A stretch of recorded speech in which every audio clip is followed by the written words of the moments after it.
Bonjour à tous, dans cette vidéo nous allons voir rapidement comment utiliser un digipad dans le bouquet d'applications La Digitale. Alors La Digitale, ce sont des services pour l'éducation qui sont complètement libres et qui sont accessibles à l'adresse ladigitale.dev. Donc ici, nous allons aller sur Digipad.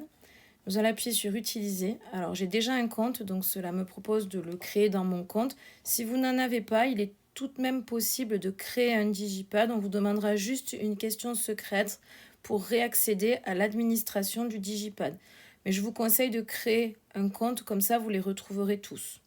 Donc là, j'appuie sur Utiliser. Je vais créer un pad. Je vais choisir son nom.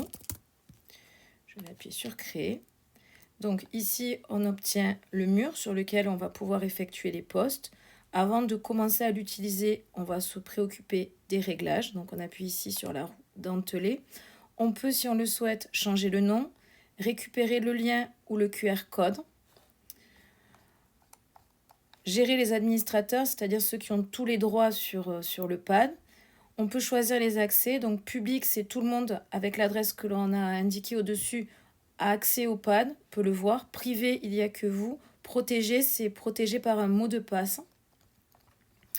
Alors, les contributions peuvent être de plusieurs sortes, soit ouvertes et modifiables, c'est-à-dire que toute personne qui a le lien peut poster quelque chose et peut en plus modifier ce qui est dans le pad.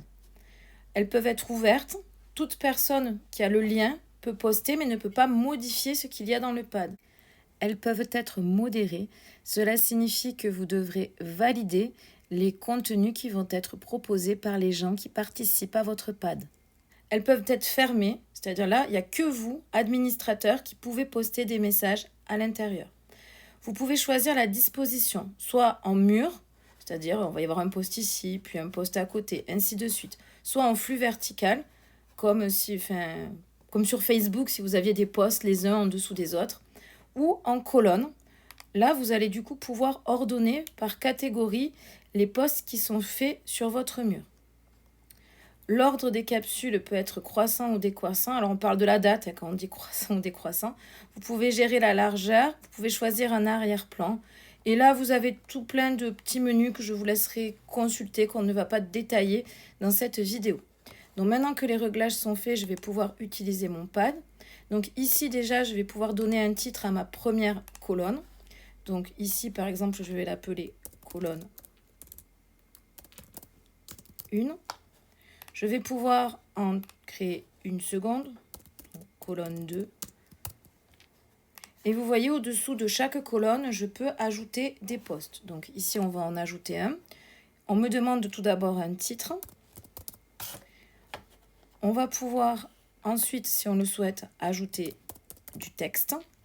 Ajouter un fichier. Alors là, vous serez vigilant. Si vous utilisez l'iPad, les fichiers vidéo de l'iPad ne sont pas supportés.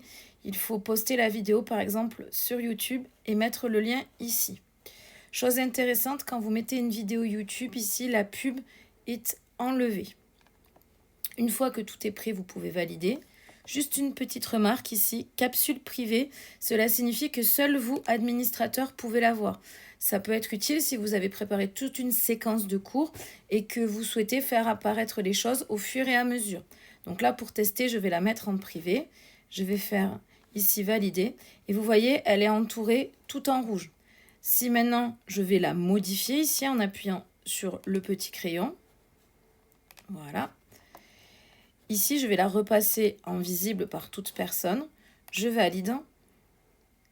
Alors, des fois, la mise à jour n'est pas immédiate. Donc, dans ces cas-là, je vous conseille, comme je vais le faire ici, de recharger la page. Vous voyez, maintenant, il n'y a plus le liseré rouge autour. La capsule est visible. On peut, bien sûr, si on le souhaite, supprimer une capsule. On peut aussi ici avoir les infos, savoir qui l'a créée, quand est-ce qu'elle a été modifiée, etc. Et vous pouvez faire ça pour chaque colonne et rajouter autant de colonnes que vous le souhaitez. J'espère que cette vidéo était claire et que vous allez maintenant pouvoir utiliser l'application Digipad. Je vous dis à bientôt.